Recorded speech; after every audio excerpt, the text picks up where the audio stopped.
Hello and welcome. In this video, I'm going to show you how to do the herringbone half double crochet stitch. This is actually a really easy stitch.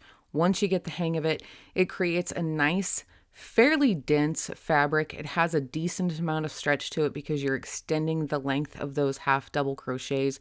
Really great for color work, really nice straight lines, super cool for blankets, garments, scarves, you name it. This is a really great stitch. You will need to know how to do a chain. If you do not know how to do that, I will have a link down in the description below for a video tutorial on how to do that.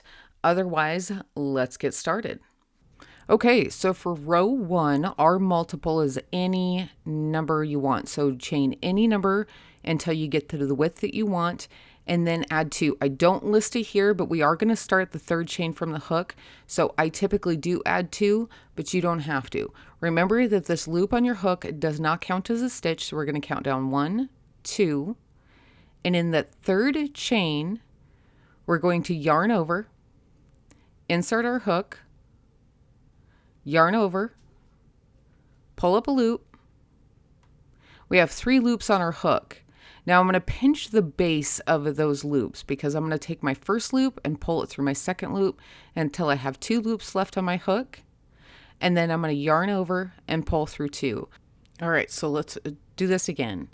In the next stitch, yarn over, insert your hook, yarn over, pull up a loop, pinch those loops right there.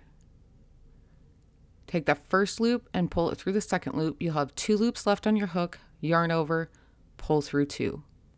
Okay, let's do this again. In the next chain, yarn over, insert your hook, yarn over, pull up a loop, pull that first loop through your second loop.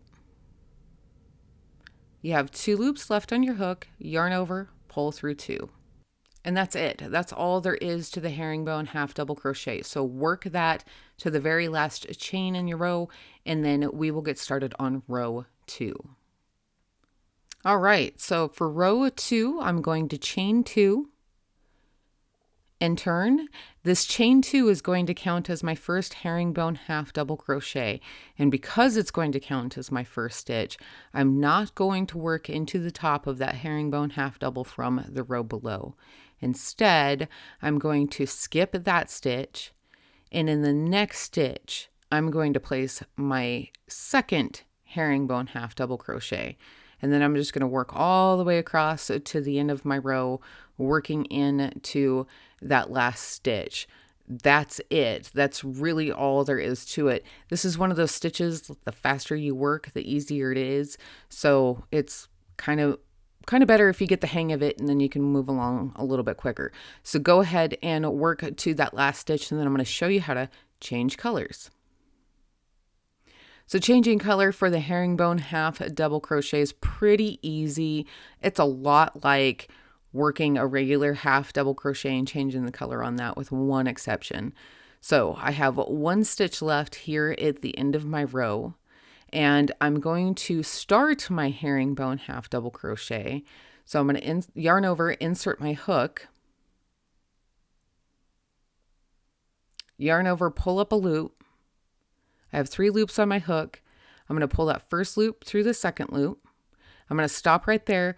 I'm going to grab my new color, drape it across my hook, and pull it through those last 2 loops, just like I'm finishing a regular herringbone half double crochet. Then I'm going to make sure everything's good and tight here.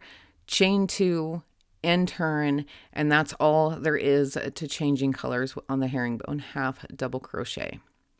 All right, and that's all there is for me today, folks. If you missed anything, feel free to go back and rewatch. I will have a link down in the description below for written instructions in the Ruby Grace Stitch Library, as well as links to any patterns featuring this stitch in the Ruby Grace shop. Thanks so much for stopping by. Love your face.